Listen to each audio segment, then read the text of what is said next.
Hundreds of Jamaicans got the opportunity to receive free medical care on Sunday at the Jamaica College School in Kingston. The event was held in partnership between the Indian High Commission and Member of Parliament for St. Andrew Eastern, Favour Williams. They carried out a free annual medical camp. Raquel Robinson has the details.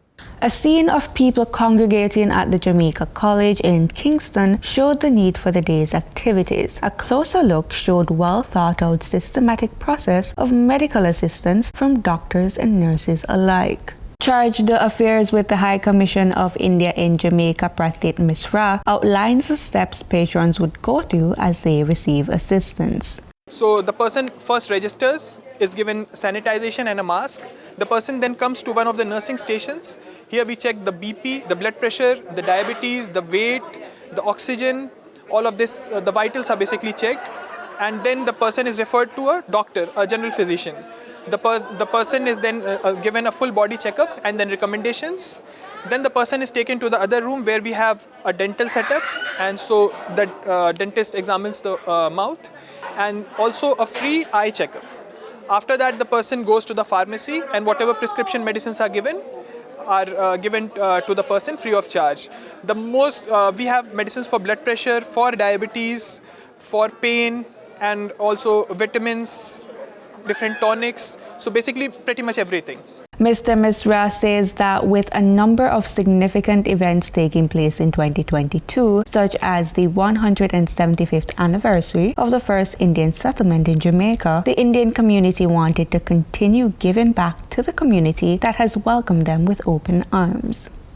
India is celebrating 75 years of independence in 2022, and it's more than a coincidence that Jamaica is also celebrating its 60th year of independence in 2022.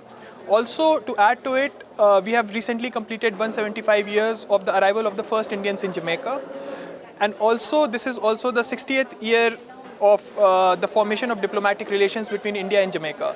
So during this happy coincidence, we thought that the Indian community in Jamaica should do something to give back to the Jamaican community, because the Jamaican society has done a lot in terms of accepting the Indian community in Jamaica.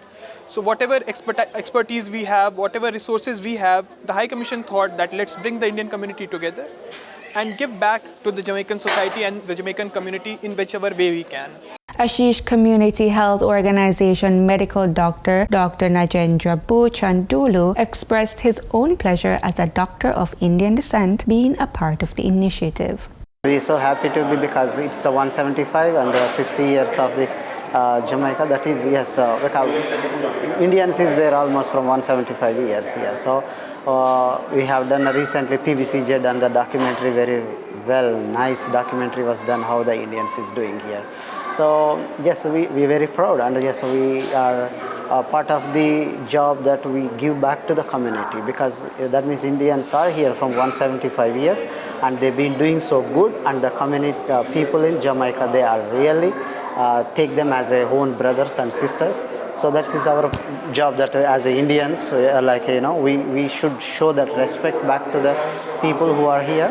That's why by gaining, that's what we happy, that we are giving back something to the community where people deserve it. And members of the public were more than willing to voice their satisfaction with the proceedings, particularly the quality of customer care provided and the need for this type of free care. It was real good. Less than 10 minutes time I get through, I see the doctor, take my blood test, everything, temperature, and it was real good. It benefits them a whole lot, because in this community, in this constituency I should say, there are persons who really can't afford medication. There are persons who really can't afford to go to doctors. And of course, having this here, give them that benefit of being here to get cared for and to also be medicated for whatever illnesses that they're ailing with. One of the main highlights for persons attending was access to electrocardiogram machine (ECG). An ECG is often used alongside other tests to help diagnose and monitor conditions affecting the heart. It can be used to investigate symptoms of possible heart problems such as chest pain, palpitation, dizziness, and shortness of breath. Generally, the procedure can be quite costly, and practical nurse at Global Healthcare, Aliyah Wright, who was operating the machine, says she's glad that she can be of help to the community. I'm really happy because I'm receiving a lot of thanks and grateful persons and people who don't know that they have a problem figure out they have one today and they can get the assistance they need. The camp was held across the island in locations such as Mandeville, St. Thomas, Kingston and St. Andrew, among other regions. For PBCJ News, I'm Raquel Robinson.